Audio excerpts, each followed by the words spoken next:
Hello everyone and welcome to today's webinar, Breaking the Black Box, how organisations can avoid major compliance pitfalls and increase transparency in the workplace.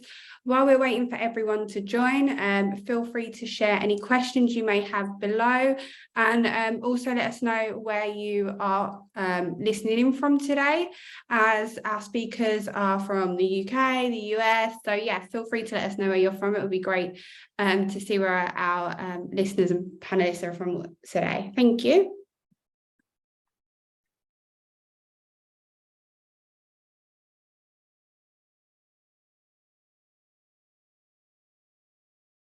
Just welcoming everyone else that is joining. Welcome to today's webinar, Breaking the Black Box, how organisations can avoid major compliance pitfalls and increase transparency within the workplace.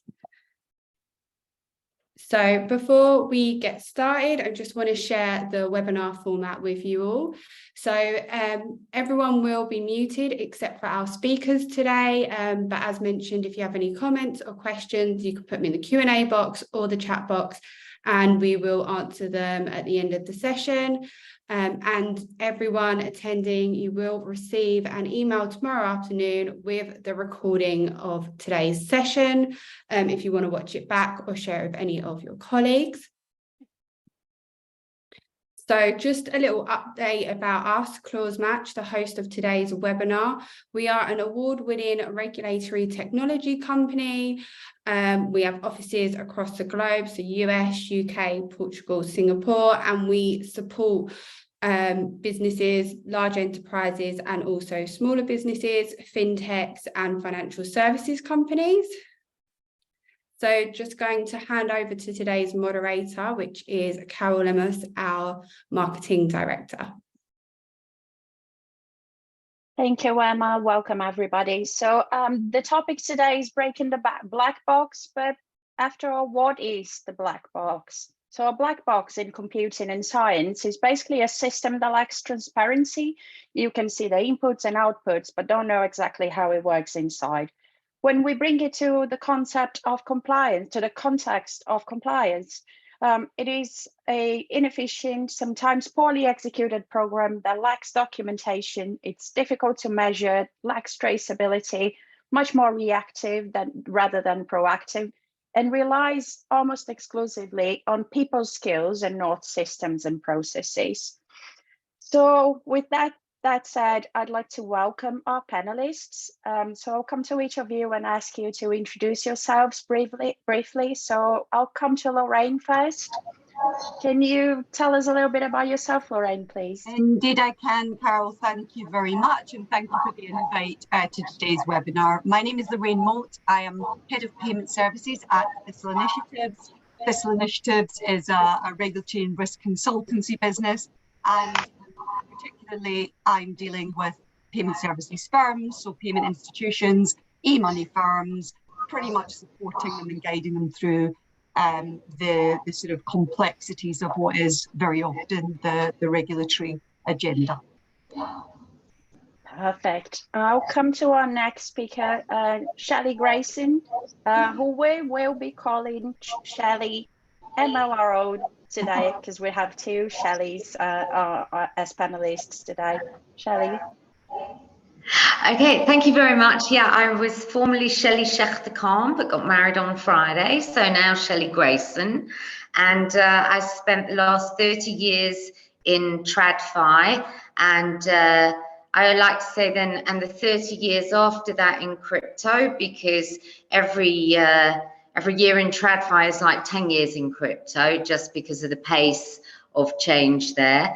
And fun fact, I used to be a DJ on a pirate radio station. That's very interesting. Next, I'll come to Shelley Ford, who we are going to call Shelley Compliance today. Hey, Carol, thank you very much. Yeah, so my name is Shelley Ford. I own my own company, Shell Compliance, that predominantly provides audit assessment of a compliance program. It also functions like a project manager for implementation of a policy, procedures, or remedying them. We also provide training if necessary. I'm also a practicing attorney mainly working in the Caribbean and in the US, but because Turks and Caicos Islands is a British dependent country, I also have a lot of background with the UK. Great. So next I'll come to Freddie Free from Close Match. Hey, so yeah, Freddie, I'm part of the Clause Match team. I'm the global head of sales. Just to tell you a little bit more about Clause Match, we are a leader in managing internal documents like policies and procedures. So taking your documents out of, I guess, a static way of working to a more of a dynamic, streamlined and automated way of working with documents. But yeah, looking forward to talking to everyone. Perfect. And last but not least, Jamie Day. Hi everyone, my name's Jamie. I work for a private bank called Arbuthnot Latham here in the UK. Every time I see my photo on here, it does, looking at Freddie's head of hair, it does make me miss my hairline. Maybe I need to go back in time and dig out an old photo of me with a suit on. So I'm head of operational risks, and my day-to-day responsibilities are essentially making sure that the bank can manage its risk correctly. It knows where it sits, and compliance we use within the business to manage our policies and procedures. So hopefully I can give you some insight into that. I don't have a fun fact like Shelley, but I'd love to hear a DJ. I like a bit of underground pirate radio, so maybe that we could hear a bit of that today. That'd be awesome. Maybe that could be the topic of the next webinar, Shelley DJing. Great. So thank you, everybody. Shall we get started with the questions? So the first topic that we have for today is, are you managing compliance as a black box? How can you self-diagnose, and what steps you should take next? So my first question is, how do you go about evaluating your risk and compliance programs? And I'm going to come to Lorraine first, if that's okay. Absolutely, thank you. So look, I've been a regular consultant for many more years than I'd care to admit, to be honest, working across various different disciplines. And I think the one thing that I've learned is that regulation can be a bit of a labyrinth.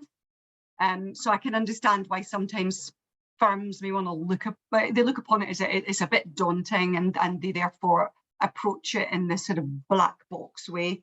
But within that black box, there are often a number of secrets, I think, that we can sort of unlock and get out of the box, and to help us sort of like self-diagnose and evaluate your compliance program. So if you are finding yourself managing in this black box, I think the first thing you need to do is really take a good look inside it to understand the compliance knowledge, the processes, the oversight that you have over your business.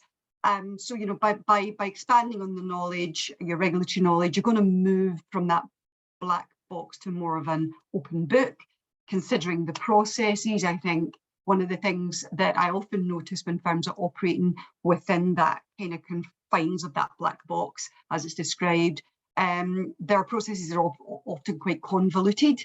So I think it's the first job to do is to evaluate your processes quite critically and identify where there are inefficiencies in those compliance workflows. And then just looking at monitoring and oversight. Proactive monitoring is very critical. Utilising systems that leverage data, real-time insights, super important, just to identify compliance gaps and create more of an early warning system. The other thing I would say is just to remember that compliance is not a one and done. It's not a one-time thing. It's a process of continuous learning.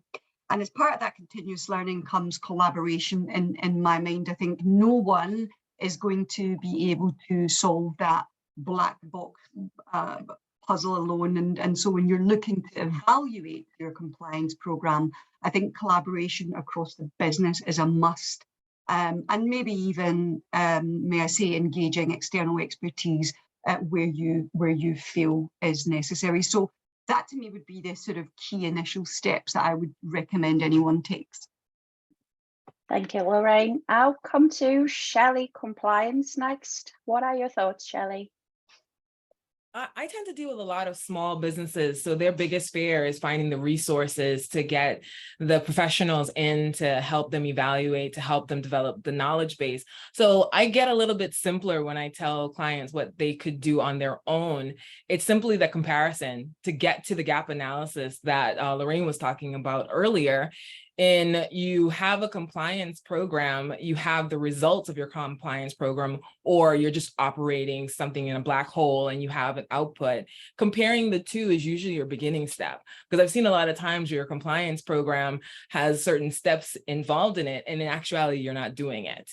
Another thing about doing that comparison is you're able to see, well, let's be honest, half of the time when we get information from a client, we know right away whether they fall into a high, medium, or low box, but we can't quantify it necessarily. So if you already have an existing client or you have an existing review, just taking your compliance program and repeating it, if you come up with the same result, then at the very least, your compliance program is functional. But if it's not, if 5 people in the room come up with a completely different answer, or they can't quantify their answers, then you know right there your compliance program needs to be improved upon, because your metrics aren't stabilized in such a way that you can actually come up with the outcome that you're looking for. So that's one of the quick ways that I tend to tell people about, evaluating their compliance program to see where they need to be. Another easy, somewhat lazy way, but at least a starter place to kind of get the CEOs to be convinced that they need to do something more is a questionnaire. There's so many self-assessment, self-questionnaires that are out there. Simple check the boxes to kind of see, are you doing this? Are you not doing that? It's usually a highlighter that, oh, crap, we don't have this in a part of our compliance program. And it's a nice way to see that you have a gap in what the best practices are that are out there. Makes sense. Thank you. Shelley, MLRO, anything to add here? Oh my gosh, so much. So actually, I agree fully with what you guys have said.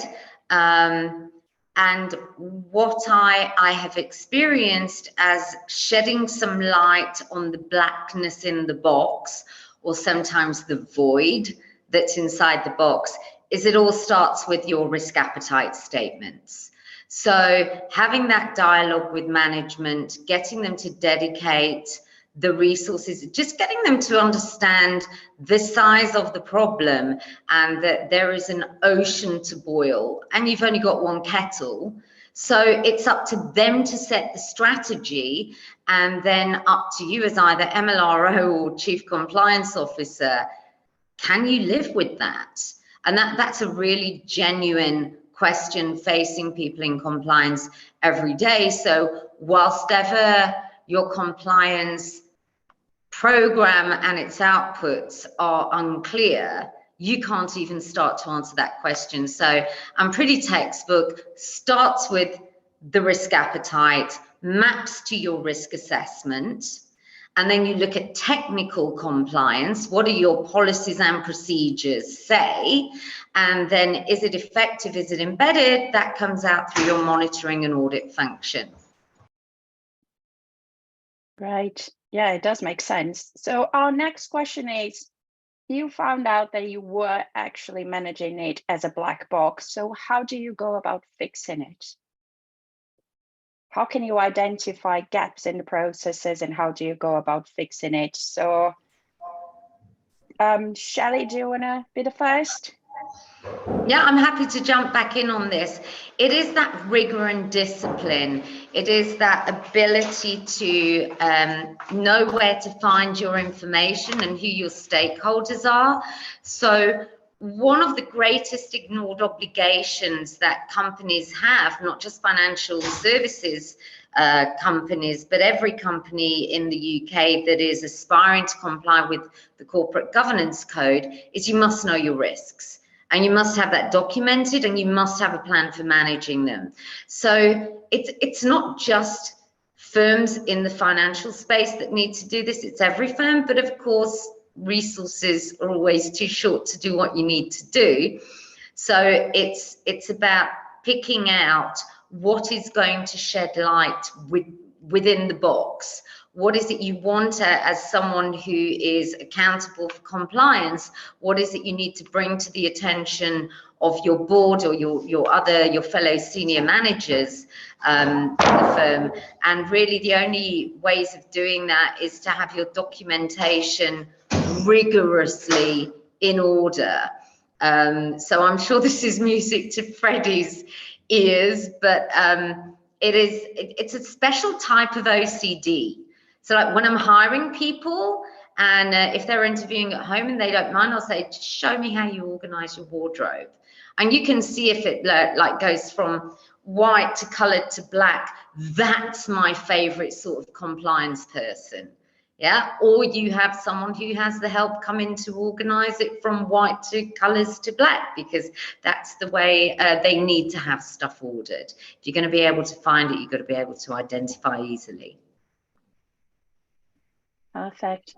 Lauren, can I come to you next? What are your thoughts here? I think you're on mute. I'm on mute. There you go. Yeah, you hear me now. Sorry. I'm just saying, first of all, I'm glad that Shelley's not able to take a peek in my wardrobe. I'd dread to think what she'd find. But first of all, can I just validate Shelley's comments there around, I think everything you've said so far is, Shelley's about a risk-based approach. And I think that's super important, because risk for every business is going to look a little bit different. The other thing that she mentioned around documentation, and I say this to firms over and over, it doesn't matter what you do, if it's not written down, if it's not recorded, it's like it doesn't happen, particularly in the eyes of the regulator. So I just want to say that first of all. But in terms of answering the question more directly, so you're managing a black box, eek, what am I going to do? I think the first thing, the important thing to do is just acknowledge the situation, right? Accept that, okay, here's where we're at.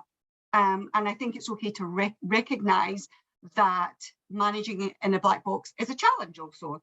And I think some of the things that I would recommend you do, which might be similar to what I've said before, but evaluate your current processes. So what your existing processes look like, identify areas where maybe transparency and understanding maybe a bit more lacking, pinpoint those specific pain points, and then determine the root causes of that black box perception maybe.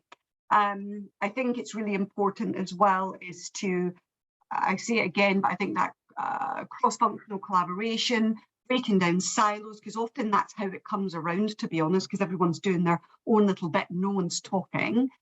So breaking those down within your business and just encouraging that collaboration across and between departments. I don't think compliance should be seen as a separate function. I think it often is. And so operational businesses say, well, it's nothing to do with us, it's your job. And I think they need to be seen as an integral part of every business operation, and engaging with those different teams just to ensure that compliance is integrated into the processes and decision making. I think just very quickly, if I may add as well, I think looking there for answer some of those problems or to address them is to look at where maybe you can leverage some technology solutions. They would maybe help streamline the compliance, maybe where the software, data analytics, automated system, things that can just help provide a bit more transparency and real-time insight, as I've said already, could just really help you step outside of that black box. Or just amongst a few things, I probably could say a lot more, but that's my kind of key points I would say on that. Jamie, do you have anything to add on this topic? Yeah, I mean, I would definitely echo the approach around using risk assessments, and to be honest, any risk information that's available, whether that be event-driven information or events that you've had, whether that be measures that you're measuring, whether that even just be incidents within the business. I think for me, it's the processes and the controls that you don't know about, or the risks that you're not aware of, that tend to be the ones that bite you. So whilst it's obviously incredibly important to have everything documented, that is the end goal. That would be top of the shop. That is what you want. There will be some businesses, I know in my own business and the businesses I've worked in the past, where it's not always the case. Some business units maybe lag behind a bit with that, and it can be quite difficult to see the wood through the trees. In my experience, in those situations, sometimes it's the people I don't want to say the foot soldiers, but the people on the ground that you need to speak to, the people that are operating these controls, these processes on a day-to-day basis. They tend to be the ones that know where those gaps are that you aren't aware of because your risk assessment methodology or whatever you use to manage your controls doesn't tell you, it's not recorded. Spending time with those individuals to understand what it is they're doing and the concerns they have sometimes is a real valuable exercise, and one that I try to do, or my team do on a regular basis. So that was the main point I wanted to add. Yeah, that's quite important. Yeah, you're right. Shelley, compliance, anything from you to add? Yeah, definitely. There's so much to add here. I agree and echo what everybody else is saying about attacking the problem of the weak links. But one thing that I always like to look at first is starting from the top down. I know it's like said a million times over, but it doesn't matter how many smart people you have or how many people have great ideas and are bringing it to the forefront if you don't have the decision makers behind you on that. And that's why I made that comment earlier about presenting it in such a way that the CEOs are like, oh, that's why we should do that. I worked for a lot of different companies, and I'll be honest, not many people understand the value of having these processes and procedures documented, especially when it's a big company, because you'll say you start your company, you have a process and procedure in place, but you've evolved 10, 20 times over, different products, different people, and relying on poor Susie to remember everything that happened, and she usually does, isn't the best way to go about it, because you are going to have problems. And Susie's disgruntled, so she's going to come across as not bringing valuable contributions to the table. It's just because you got to get past all her frustration to hear what she's actually trying to say about what you should or should not do. So starting from the top and getting them to see why something needs to happen is the most important. And one thing I would say about identifying gaps is, in identifying gaps, you identify waste. Because half the times when you talk to that subject matter expert, that frontline I do the work employee, they're the ones that are probably going to say, oh yeah, I do that every day. Why? Well, I don't know. My boss told me to do it. And you get back to the black box. They have no clue why they're doing what they're doing. It's been passed down from employee to employee, not realizing that maybe somebody in a different department came up with some technology to replace. And I'm telling you, this has happened so many times where I'll talk to an employee and they're doing something. And I'm like, but the IT department has that program that replaces that. And for whatever reason, it just continues to go. So now you have that wasted element. So it definitely starts with the top down. It definitely starts with asking the subject matter experts what they do, why they do it, so that you can get down to, okay, is this needed? Can it be replaced by technology, or is it something that needs to be eliminated in some way? Yeah, absolutely. Shelley, I see your hand is raised. Please go ahead.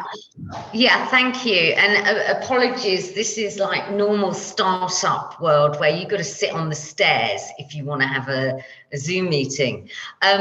So something that Shelley said there really triggered me, is that I so often come across circumstances where I'm working with teams who nobody turns up to work thinking they're going to do a rubbish job and they're just going to mess around all day. Not in my world anyway. I work with really committed people. But the number of compliance subject matter experts or people who hold themselves out or at least want to be paid like they're compliance subject matter experts have never read the regulation that sits behind the processes they execute. And when they want something, their dialogue with management is very much along the lines of, we've got a queue of this many people, and so we need this much extra resource. I want to check, please. I need to buy in this resource. If the tone of the conversation is switched around to, this is the regulatory expectation. This is where the regulatory expectation is articulated. Here are the consequences for that regulatory expectation not being met. And as a senior management function with a statement of responsibilities, you, exec member, this is your problem. I'm here to help you solve it. How are we going to go about it? That's a very different tone of conversation than just going, hello, compliance here, can we have some more money, please? Because that doesn't get the same sort of results as being removed from the emotional, I want it, it's my desire. It's a much stronger position to be in, to say, I'm here to help you not have to take on this pose or get used to looking good in orange. And okay, that's really extreme, taking it to what happens when compliance goes wrong. But where that is fundamentally a potential outcome, then it's important that the senior manager with accountability knows that's the outcome, and that's why we're pressuring them to dedicate some of their time and resource to what that particular individual may see as a compliance issue. It's not, it's their issue. Yeah, absolutely. And that actually brings me to our next topic, which is evidence in compliance. What are the regulators' expectations across different jurisdictions? So, Shelley, compliance, can you talk a little bit more about the regulators' requirements in your region? So meaning US, UK, Caribbean, just a little bit. How do they expect people to evidence compliance? Especially in the Caribbean and the UK, it's documentation. So they're going to be doing the same testing that I talked about earlier and comparing it to what you claim to have in your documentations. Actually, there's a heavier push for thematic reviews in the Caribbean and in the UK, where they're going to be looking at your programs. So if you have a program that you haven't touched or dusted off in 10 years, you better get to it, because they're going to say, you claim that you do this, but in actuality, you don't. And even if you have a justification for the change, it's frowned upon if your documentation doesn't match what you're actually doing. It doesn't look right. In the US, it's a little bit different, but kind of the same result. It's more, you hear it from the inspection, the investigation side, you more hear it from the SARS reporting side, where they're still asking for that documentation. They're still saying, hey, you messed up here, here, and here. Your documentation isn't sufficient enough, or your processes and procedures that are documented aren't robust enough that you are avoiding these risk scenarios that you're constantly falling into. So, I mean, it sounds like we're trying to sell the whole idea of procedures and policies, but I've been working with policies and procedures for a long time, and every single company that I've worked with that transformed into understanding the necessity of it got better reviews from inspectors, and they got better functionality and happier employees, because now you knew where to go to do a particular thing, and the CEO or higher officers didn't have to be involved in the day-to-day. And I think that the regulators are noticing the same thing. If the information is in the hands of the people who do the job, then more than likely they're the first ones to spot that there's a risk. They're the first ones to avoid or identify that there is a criminal amongst us or a fraud activity. So definitely they're looking at your documentation, whether they're starting from an investigation perspective or they're proactive and in doing an on-site inspection. Yeah, perfect. Shelley, what are your thoughts on the topic, bringing it to your world? Yeah, so again, fully concur with Shelley, which is really Gulliver's. Like, you'd think there'd be some argument here, but I think these basics are universal truths to compliance. I would say that in particular in the US, the accuracy and consistency of your reporting into NMLS, for example, which is for the money service business reporting and all sorts of other transaction and reporting, if those numbers don't reconcile month on month or quarter on quarter, you are going to get called out on that, and you better have a good explanation and a policy that sits behind how you order those numbers, what you do with those numbers, who is accountable for checking them, what dates you're going to have them ready. Having that not coming up as a surprise every quarter is a really good place to start. And you would be shocked How many firms are horrified to find out, oh my gosh, it's the 14th of the quarter again, we have to report, and it's not ready. And I love using a tool called a single source of truth, which you can have either in a file of facts, on a Google Sheet, in your diary, where you have a corporate diary that not only your absolute deadlines are within that, but also prompts to say, you know, this is coming. It takes 6 weeks to prepare. Have you got the people on board who need to prepare it? Have you checked they haven't taken holiday on the 2 weeks for delivery? Because that's everyone's time to take a holiday, because everyone hates doing it. So just building a strong foundation. It doesn't matter if you have a straw hut on top, but there's no point building something really fabulous if the foundations aren't robust. Yeah, I agree. Shelley Ford, I see your hand is raised. I'll come to you next, Freddie. Yeah, I raised my hand because of what Shelley said. The Shelleys and Shelleys are thinking alike here, because that's something that's very, very, very important that people kind of miss the mark on. I remember there was a case in the US where there was a failing in their organization. They recognized it proactively and they brought it to the attention of their regulators. They were less impacted by the fact that they brought it to their attention. I can tell you firsthand a situation where I was doing a review for a particular client. There was an issue that there was no way they were going to fix in time for the on-site inspection. So before they had the on-site inspection, I said, hey, look, this is the issue. This is the plan. This is how we're going to manage the gap until the plan is fully functional and whatever.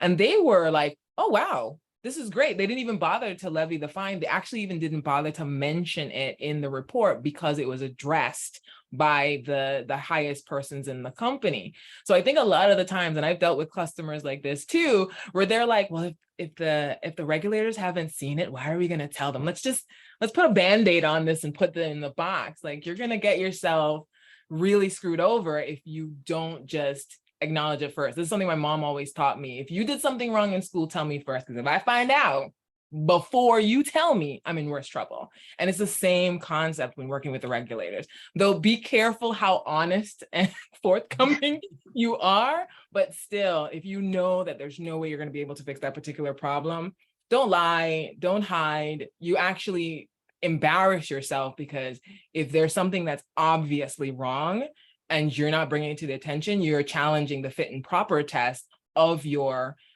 compliance department and of your C-suite, because you didn't catch this and they did on the first day. Yeah, that's all I wanted to give a heads up to when you're dealing with regulators. Yeah, makes sense. Freddie, anything you would like to add?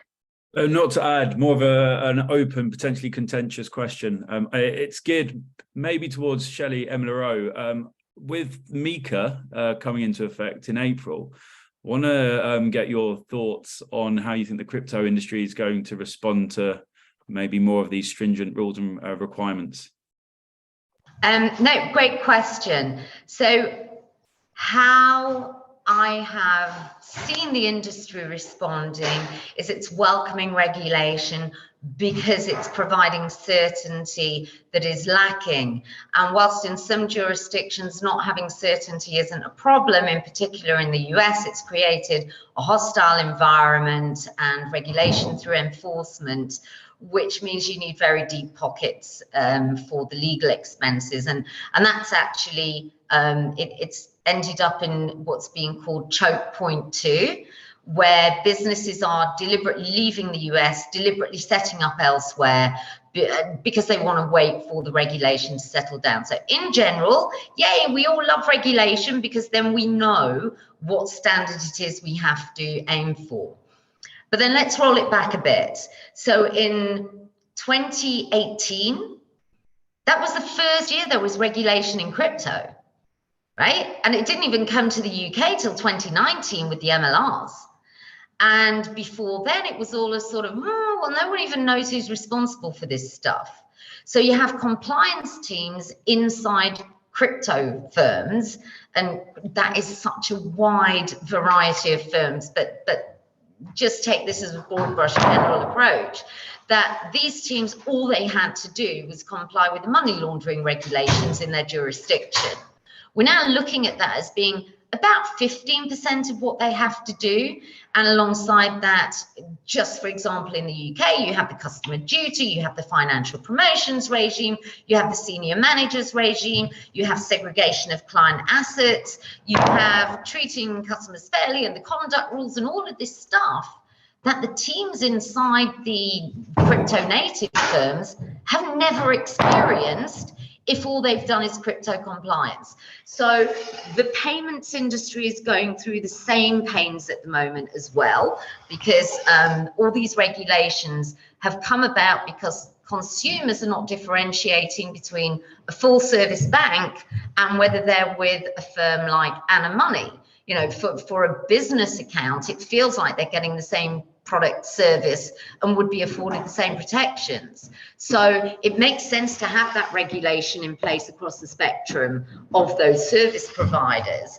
But the pace at which it's being rolled out, with many startup or smaller size financial institutions, is a little bit unrealistic on the part of the regulator and unmatched to the dynamic in this sector is the capacity within the enforcement and regulatory supervisors, because they don't get it. They say they're technology agnostic, so everything needs to look like TradFi, but actually they need to get more with the program that no, there are ways of monitoring and reporting stuff that are years ahead of the way traditional finance has reported stuff in the past. And should we be reporting anything at all if it's on a public blockchain? You know, what's the point of just repeating what's out there? Thank you, Shelley. I'll come to our next topic, which is more specific on document management. So how can companies manage their policies, procedures, and other risk and compliance documents to strengthen governance and ensure transparency? So I'll come to Jamie first on this one. How are you currently managing policies and procedures? Thanks, Carol. How do we currently manage policies and procedures? So we currently, I'll wind back. Our biggest issue as a bank, as what many institutions have, is as we've grown or as we've acquired new businesses or changed our offering, maintaining a central golden source of policies and procedures where you have the latest versions, you have the right information contained within it, and the right governance processes to approve and review those policies just became more and more difficult. So we actually adopted Clause Match, it must be nearly a year ago now, with two main aims really. The first main aim was to have a golden source, so move away from some areas using SharePoint, some areas using shared drives, and actually have that central golden source of policies and procedures.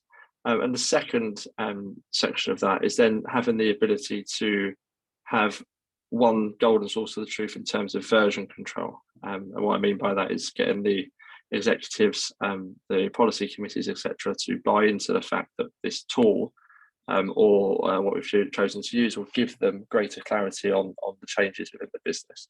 So we currently manage, we've successfully achieved all of our policies now sit on this golden source. We have processes in place that means that they're updated, that they're accessible. All users within the bank are able to search for them.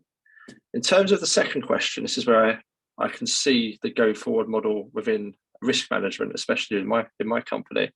The holy grail for me is to get to a position where all of the risks, key controls, our appetite statements, etc., eventually link through to those policies that we are currently managing within Clause Match. So what I mean by that is, if a business unit is operating a certain process or a certain control, there is usually a reason for that that's either dictated by policy or a need to, in this instance, and the subject of this webinar, comply with relevant regulation.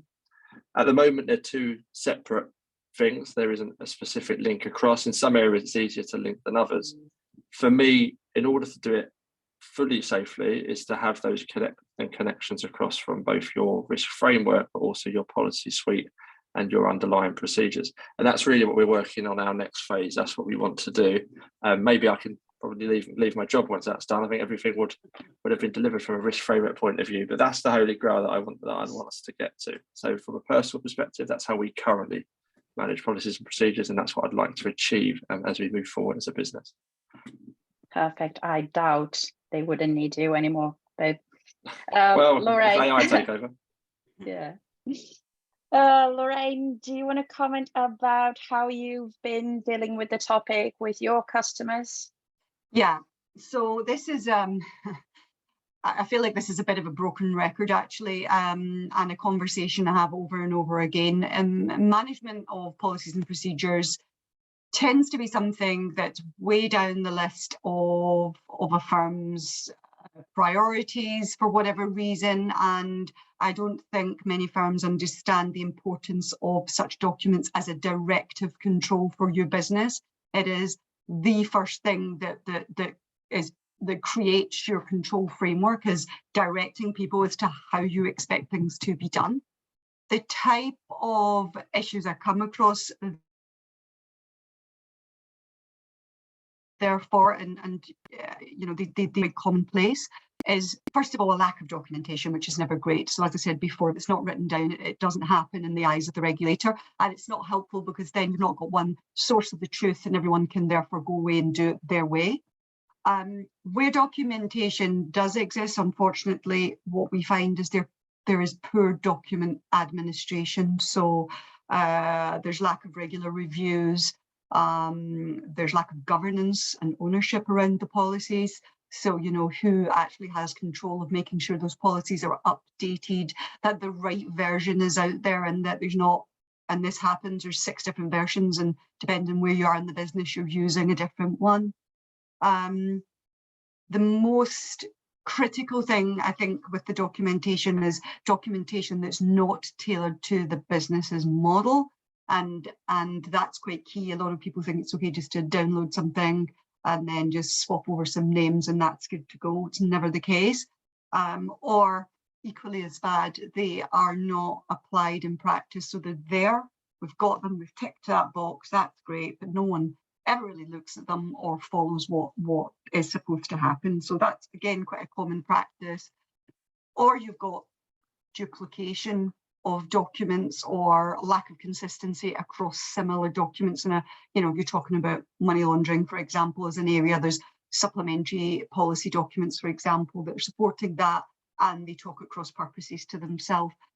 But I think the biggest thing, especially for bigger organizations, is just the ability to, in one single place, keep everything up to date and organized, version controlled, and like I say, one single version of the truth for everyone, where everyone knows where they need to go to look at any policy should they rely on. So I think it's an area that a lot of businesses don't pay enough attention to or have enough focus on, and unfortunately it is quite a critical, as I say, directive control for any business. Thank you, Lorraine. Freddie, do you want to share your thoughts? Sure. Maybe I'll start with some of the challenges that we're typically hearing, and then I'll talk through some of the solutions. But the common challenges across all of our clients and from talking to people is that in their organization, there's lots of silos in terms of where documentation and information is sat. And that ultimately leads to a number of things. And that's, for example, poor evidencing. So not being able to evidence the relevant information, whether that's internally or externally to regulators. Duplication that's already been mentioned, having multiple versions of the same document, which leads to people not being able to find the latest versions of documents. That can lead to a number of risks around actually people reading the wrong information or following rogue documents. A lack of ownership around who does what, where and when during the review cycle, which leads to governance failures. And the list goes on from also just inefficient, time-consuming and resource-heavy tasks. We take all of our clients through a journey on solving these challenges, and they're typically across around 4 different stages. Jamie's already mentioned them, but I'll try and fill in some of the gaps or provide some additions. The first step is to rationalize, consolidate, and simplify your policy framework. So working out what you have, what you don't have, and putting in place some structure around what policies you need, what are the frameworks and methodologies to ensure that you can review and update them on an ongoing basis. I guess the second step is then, once you have that in place and you have that well defined, is you need to centralize those rationalized documents, put them all in one place, create a single source of truth. So that is actually where I would probably leave the answer to how do you manage your documents safely. I guess the next step is how do you manage them effectively? So how do you go past the minimum standard and actually make sure that your documents are part of the fabric of the business, and they're not just sitting there and they're getting, you know, a part of a tick of a box? Well, that's when a system comes in place. So implementing a system that takes that well-defined way of working, enforces, streamlines, and automates all of the good work that has been documented, and almost creates a dummies guide for the different stakeholders that are part of the review cycle to know what's expected of them and when, and reminds them, and it's not almost a chasing exercise, or that knowledge is retained in one person's head. And so that's really where a tool like Clause Match or other tools would come in place. The final piece is, well, that's all well and good. We have our house in order. It's all streamlined, automated. We look great, and we've got a nice shiny tool that does everything effectively. Well, it's really important that people actually are reading, engaging, and actually are following those documents. So it's also important that you have a system that allows people to find that information quickly, which is driving the conduct and culture of the business. So yeah, overall, I think get your house in order, implement a system that allows you to make updating those documents quick and easy. Thank you, Freddie. Shelley, compliance, anything you would like to add on the topic? I'll just add something small, because everybody pretty much covered it. It is, I think for us, because we know how important it is, it kind of feels like a duh, you got to do this. This is a necessity. But for me, everything that Freddie said, I agree with, but I put a little bit more weight on the last point that he made, is the use of it, only because that culture shift is very difficult. It's very easy to just be like, okay, well, this is how we always did it, or whatever phrasing or whatever response that you usually hear. It usually requires, because I worked at a company that they did have procedures, but nobody touched it. So no one really realize what worked and what didn't, or how to update it, or how to be consistent. So one thing that you would have to do is very simple. Did you check the policy? Did you check the procedure? What did the procedure say? And simply saying that, one, it reiterates the power tool that you have of those policies.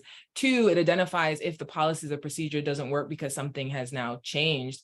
And three, it solidifies that information in that employee's head and in yours, that this is what you're supposed to do. And it empowers them as well, because you're busy as a CEO or a manager or whatever. You don't want to necessarily have to go running down to your frontline employee to have to say, okay, this is the button that you click in order to find more information about the customer. You want to empower them by having these tools. So having that culture shift, rather than babying them through the process and saying, hey, read this, check this, did you see that? And being from a legal background, this is something that I'm accustomed to. I made my employees sit in my office and read the ordinance before I answered their question. And we did it together. Then tomorrow, you should have seen them on the phone talking to the client, quoting the ordinance. I worked at the registry. I worked as a regulator. So you would be quoting the ordinance to the client and empowered them. It brought some consistency, and it made the clients feel more confident of who they were dealing with. So that culture shift is very important, in addition to everything else that everyone has said, that it's a natural thing to go straight to the policies and procedures before you do anything, or even after, to solidify something that you did. Absolutely. Freddie?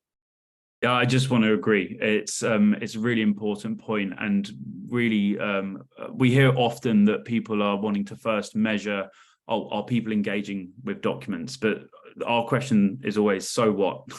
Are people actually engaging with them and understanding. So is there policy adherence? And then is there the next step, which is, are people actually comprehending the document? Do they actually know what the document means and what's expected of them? So yeah, I would just completely agree with everything you've said. And it's not just about making sure people are reading them, but it's actually about, you know, are people understanding them and is it embedded in the business? Shelley? So I just wanted to break that down into the way I like to see this structured. It's a personal like, but I have seen examiners execute along these lines, which is they first seek technical compliance. So are your policies fit for purpose in the context of the regulation, legislation, or assumed imperative? So if you sign a contract with a counterparty, a bank who wants you to do X, Y, Z, it better be in your policy that you are going to comply with the contractual conditions in the same way that you comply with your legislative and regulatory obligations. And so once you've got technical compliance down, the understanding, what Freddie was just saying, that's all about the comprehension. And do people know where to find the policy? Do they understand their place? Does the policy tell them who is responsible, who's accountable, who's consulted, why you are informed? Do you know what the consequences for breach are? Because if there are no consequences in the policy, you're going to have a tough time firing someone for a breach of policy. And then the final piece for me is the controls. So have you got a control inventory? And is that reflected in your policy? And do those controls actually tell you anything about the evidence of compliance with the policy? So I'm sorry if that made your head explode, because it does. That's an awful lot of technical OCD information, but it does require that sort of rigor to make sure that every stakeholder, from the drafting to the technical compliance to the learning to the execution in first line, actually happens in the way that it was intended to happen at ideation. One quick thing I'd add to that as well, for me, it's just that testing that in fact the policies are being implemented appropriately. So one thing is understanding, or is everyone understanding the policy, but is everyone adhering to it? How do you know everyone's adhering to it? And certainly I would see from a first line and a second line perspective, that's something that should be incorporated in both first line, second line checks going forward, because without that level of insight, you don't know until something goes wrong, sadly, is often the case. And then you realise that people are following the wrong path because they didn't know or they misunderstood something. So I think that sort of backwards look at everything in terms of a detective or preventative control is also super important. Thank you all. I'll come now to our last topic, which is around the role of technology. So how can people leverage technology to break the black box? And what is the role of AI in this puzzle? Jamie, I see you smiling. I'm coming to you now. I'll try not to smile in future. So for me, there's many different ways that from a risk management point of view, I think technology will help. I mean, predominantly it's all about the amount of data that's available. In terms of policy management, procedure management, etc., and documentation, I think it's a combination of bottom up and top down. And what I mean by that is a relationship between your, as I mentioned earlier, your controls, your processes, and the documentation that is either supporting that or where the directive control is coming from.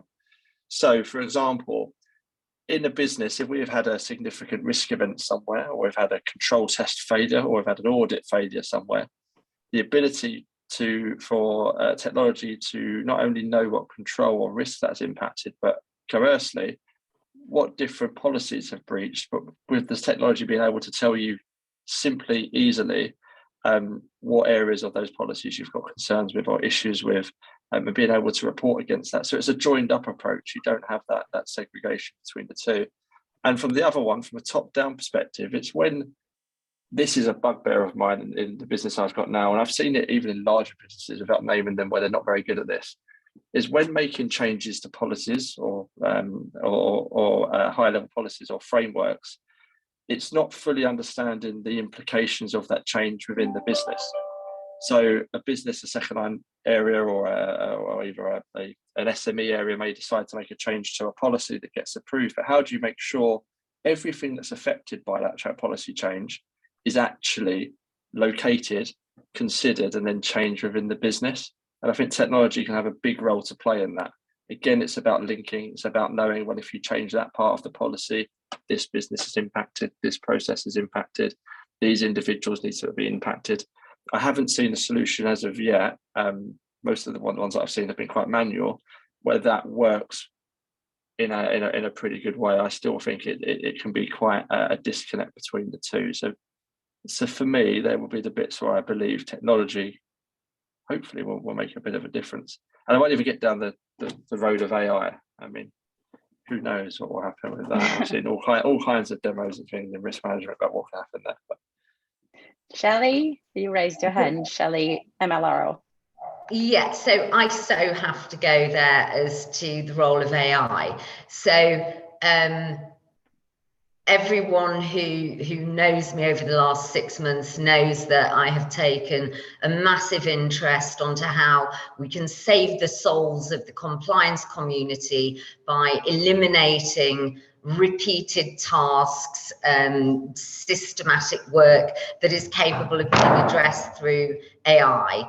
And every compliance officer should be using ChatGPT with guardrails and not with any data protection issues compromised, but to be able to apply analysis. You know, we all start off being a compliance analyst. What do we actually do? We take all the dots that we can find and we join them together to deliver a coherent analysis of whether it's money laundering, whether it's we're being fair with markets, or what are outliers.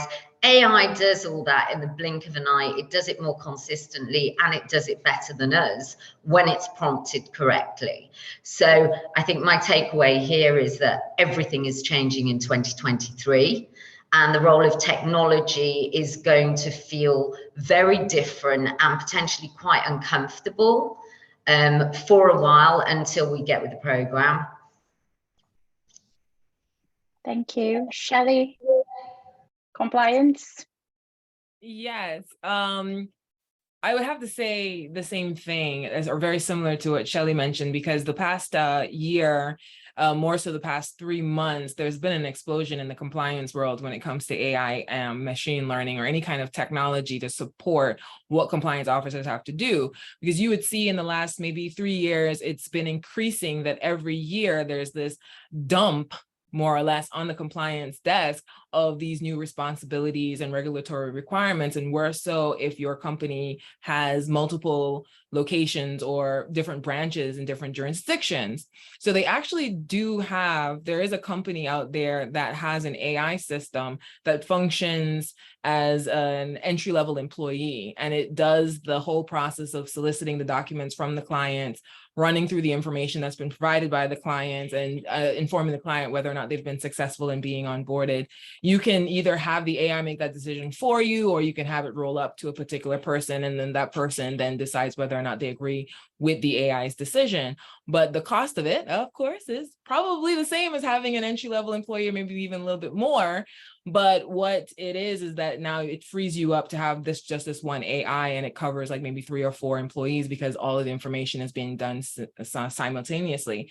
However, I would say that technology now has a paradox, or I don't know how else to phrase it than to say that, because most of us, if not all of us on this call, we went through the pains, the struggles of understanding compliance. Like, they didn't even have a name for it. There was just no one else to do it. So here, go do this and get it done, right?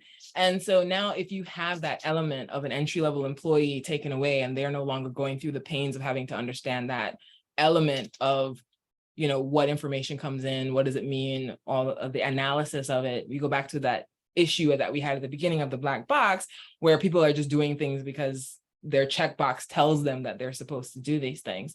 But I'm wholeheartedly in agreement with AI because, like I said, I came when, you know, the only tech you had was Excel and that was your onboarding technology. And now you have these systems that do your onboarding almost entirely for you, your SARS reporting entirely for you. And even more so as these softwares become commonplace, the price points for them have insanely dropped. Because I remember you couldn't get a sanction screening program less than $20,000 a year, and now you have them out there for like $2,000. And that's just one product example. But it definitely goes to the point of having more time to do the analytics, having more time to understand what it is that you're doing, and not being ingrained or bottled down with a client, you sent me a black and white copy. Can you please send me a color copy? This color copy is now blurry. Can you send it? Like, you just wasted like a day going back and forth with this client, as opposed to having an AI tool that do that for you. And you wouldn't have some of the issues that a lot of the US companies are facing, where they have like a bottleneck of all this information coming in and no one's looking at it until it's too late. So AI has a very prevalent home in what we do.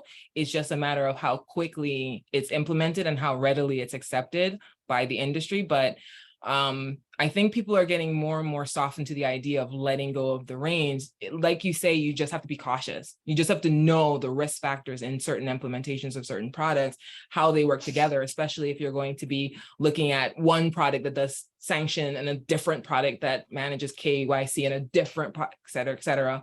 You have to make sure all of those products work together. But it is something that more and more companies are going to have to start opening their eyes to and thinking about implementation. Yeah, I think that the key with AI is also making sure it's explainable so that it doesn't become its own black box. So that will be, in my opinion, the challenge with a lot of the AI out there.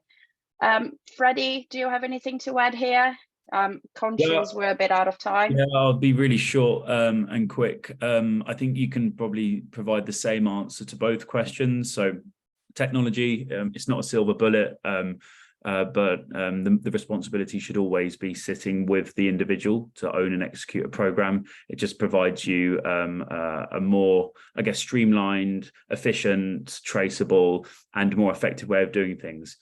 AI, it's not a silver bullet. The owners, the compliance person should still be responsible for its execution. It just unlocks more capacity for them to focus on the harder work. Technology and AI, they're there as a support mechanism, but it's always, you know, the individual that is responsible for making sure the compliance and risk programs are run effectively. Perfect. Does anybody else have a final comment to make? Lorraine, Shelley, all good? Yeah, all good. I think everyone said what I would have chipped in on, to be honest. So all good. Great. So thank you everybody for joining us today, and special our panelists. We will be sharing the recording of the webinar tomorrow afternoon. So hold on tight, you'll get it by email. And I also wanted to let you guys know that we have a new webinar that is coming up in September. So please scan the QR code or go to our website to find information. But it's going to be about how to spot the bad apple, what do bad policies and procedures look like. Thank you, everybody. Have a lovely rest of your day. Thank you all. Cheers. Bye. Thank you. Bye. Bye.